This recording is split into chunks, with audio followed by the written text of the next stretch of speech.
What up, what up, what up, what up? East Coast, West Coast, North, South, worldwide. YouTube family, Sickle Cell Warriors family. Welcome to another edition of Our Sickle Life. My name is Ulysses, I'm your host, and today I have a special guest with me, Genesis. Today we are at the Warriors Convention in Atlanta, the 11th Warriors Convention. Genesis, thank you for being here. Appreciate you taking the time. How you doing?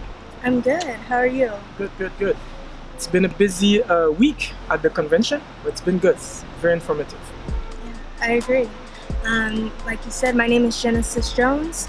I am 25 years old and I was born with sickle cell SS. I am currently coming up on 4 years post-transplant for a bone marrow transplant. My mom was my donor for a half match. And I'll be celebrating that in 4 years. 4 years. Yeah. Congratulations. Thank you. So, if you can tell us a little bit about your sickle cell, background story. So, you were diagnosed at what age? How was living with sickle cell for you? Was it very difficult? Why did you wanted to do the bone marrow transplant? Yeah. So my family knew that I was gonna have sickle cell before my mom had me, so they knew at birth that I was going to be born with sickle cell. Growing up with sickle cell, it was hard, obviously. I had my first crisis at the age of 3, and then, with that, I was in and out of the hospital after that. I had my first silent stroke at the age of 8, and then shortly after that, I was put on blood transfusions to try to help with management of the sickle cell. So were you getting blood transfusion regularly? They give you more? Yeah, I was getting blood transfusions every 4 to 5 weeks for management of sickle cell, and that was for 8 years to try to help with the sickle cell. And still, in between of that, I was still in and out of the hospital due to the pain crisis. When I was 16, they put me on hydroxyurea due to the iron overload. They said that, hey, your iron's too high, let's try to switch you over to hydroxyurea, see if that would help. So they didn't do both? They just transited you to hydroxyurea? Yeah, they stopped. So you weren't doing blood transfusion anymore? No. And did hydroxyurea work for you? I thought for a period it did. Like for about a year, I felt a good improvement of my health. My fetal hemoglobin went up really high. It was about 23, which is really high. But then when I was 19, I started to have more admissions, more hospitalizations due to the pain again, and I just felt like there was periods where I was more in the hospital than I was actually at school or doing my college life, so it was really hard for me. So you find that your quality of life was impacted a lot, with your sickle cell crisis? Yes. So how did that happen for you to wanted to do the bone marrow treatment? Like, what was that process for you? Yeah, it was mainly because I felt that my quality of life had completely depleted from when I was a child, and I just felt like due to the things that I knew that I wanted to do, like my career, my education, I knew that I had to make a change. So I was looking at other options. When I had that first silent stroke, they put me on the registry to look for a potential match. But over those years, those 10 plus years, I still had not found a full match. So at that time, I started working with Be The Match to see if I could get a match. I went to a event and I spoke with somebody at NIH, and they told me about the things that they were doing. They flew me and my family out for a bone marrow screening, and I found out that my mom was a perfect half match. So can you give us a little background about Be The Match for those who don't know what Be The Match is? Yeah, so Be The Match is a nonprofit organization that works with families that are looking for a donor, that are looking to have a bone marrow transplant. And it's for it's people that are cancer or anything, and it is, they help you find a donor, a potential match. It is harder to find a match for African American descent. Why would you say? I would say it's a lack of diversity and lack of education about knowing that you need to be on the registry, as opposed to for white people, they have an 80% chance of getting a match, as opposed to a 29% chance of match for African American. And that's why I didn't know that at the time, which is why I didn't realize that was why I was having such a hard time of getting a match on the registry. So yeah. So what was the process after that? So you went to be the match, you met be the match, and then you went to NIH. You were saying that. So what happened after that? So after that, after I knew that my mom was a perfect half match, we started the process to get her screened for her donor process, and that took about 2 to 3 months. And that because my transplant center is out of state, we were out of state for about 2 to 3 months doing the pre-transplant screening. So when you say out of state, where are you and where did you have to go? So I currently live in Dallas, Texas. So we had to fly out of state and do that for about 2 to 3 months, and it's a process, not a strenuous process, but they give you an examination head to toe, making sure that you can go through your treatment protocol, which is what the transplant is for, and they make sure that you can actually go through it because it is a criteria that they look for when you go through a transplant. Okay. I know, like when we spoke before, and when you went to the process of doing the transplant, you had to go to I forgot, you were part of a clinical trial, I believe, right? Yes. So it's not the typical route that you take, right? No. So how did that go? So I think it went pretty well. I did, before I chose that particular transplant center, I did call around other transplant centers to make sure that that was my perfect match that I wanted to proceed with, because originally I thought I wanted to do gene therapy, because I still thought I needed my own cells, or I needed my own match. And I was told that one is gene editing. I mean, yeah, gene editing. Yeah. And I was told that I was not a good match for gene editing, and that's because of my high fetal hemoglobin that I have, and I was recommended to do the bone marrow transplant. Okay. So yes. And so how did that go? So let's say somebody's watching and they're contemplating doing this. So can you give them like an overview of how did they look for you? So that they can have an idea of what to look for. Yeah, so for me, it was knowing that first I wanted to, why I was doing it and what I had to go, what I was looking for. So it was the transplant center that I knew that I needed to find. And once I had that, which was NIH, I knew that I had to establish a 3 to 6 month period where I was going to be there, since mine was out of state. So for me, that was talking with my support system, which is my family, and making sure that we were going to be financially secured and have. Did they provide assistance for those things? So my transplant center did have some assistance that they provided, but we also had to have support from our church.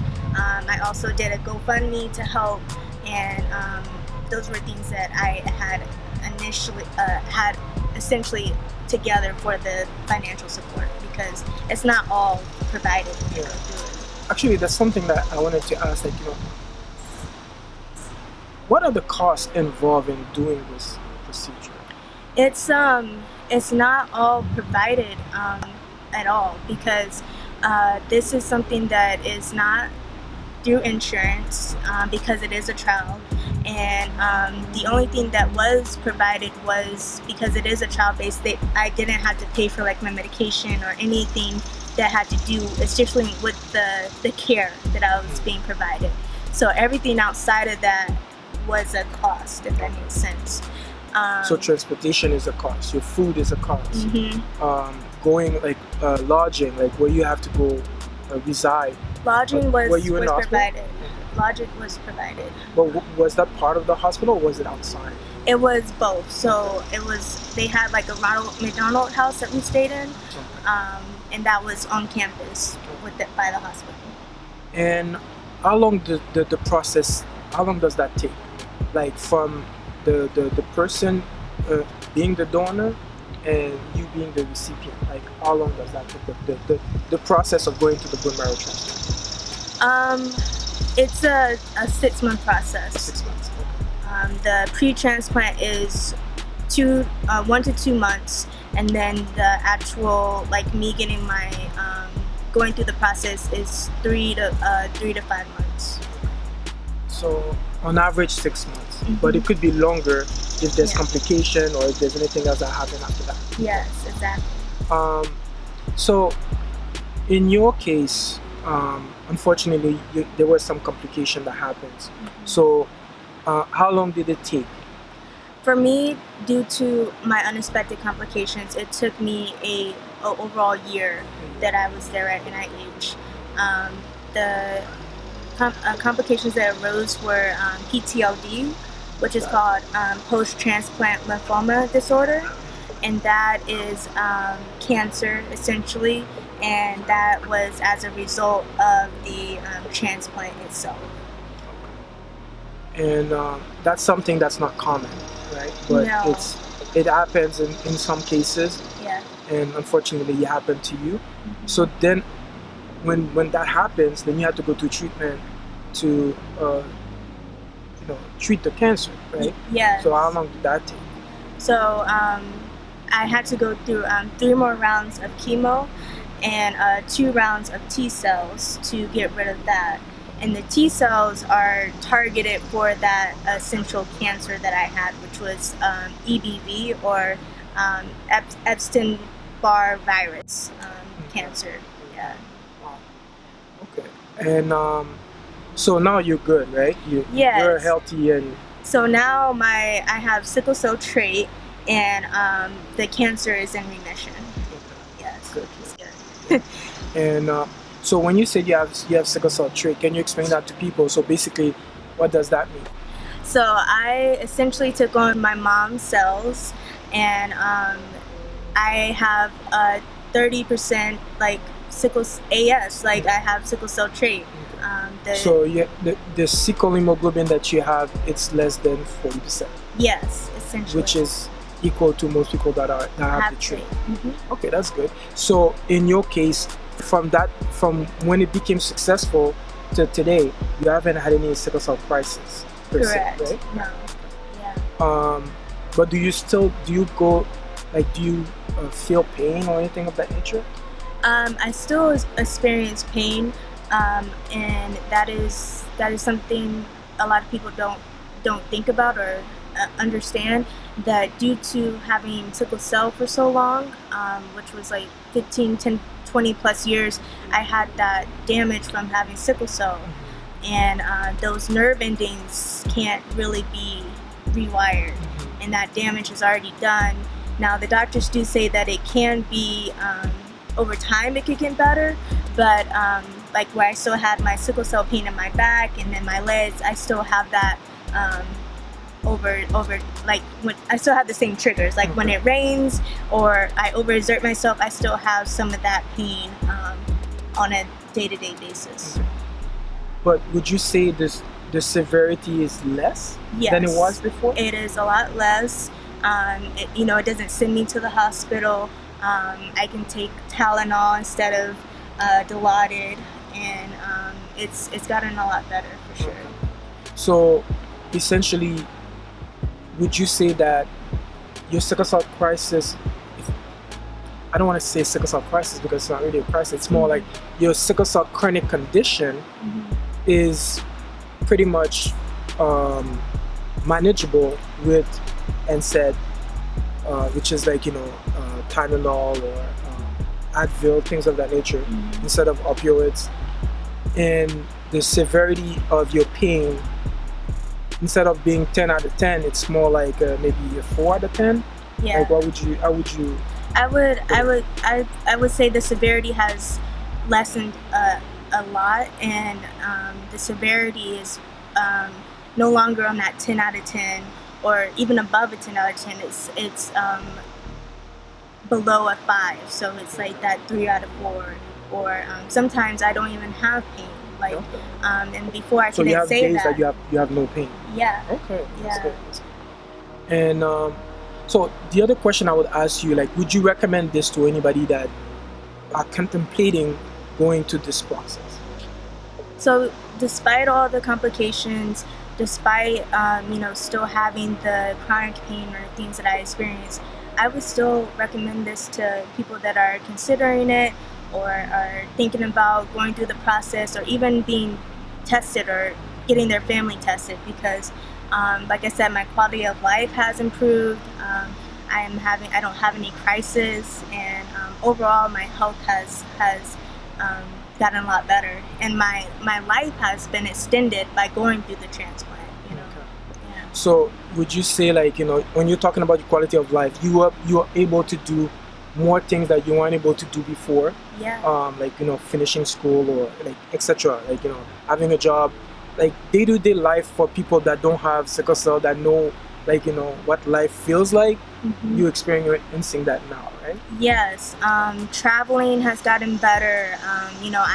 I graduated college, and I'm getting my master's because I did go through this experience. Like, I'm able to hang out with my friends and do more things.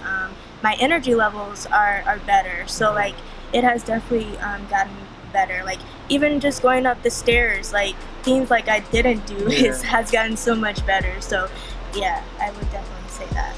All right. Well, thank you. I really appreciate that. Really appreciate you taking the time, coming and chat with us. Yeah. And I'm wishing you all the best, and looking forward to see you again maybe next year. Yeah, thank Right? you. Take care. Thank you. Thank you for taking the time. All right, guys, this is our episode for today, and looking forward to see you guys in the next episode. All right, peace.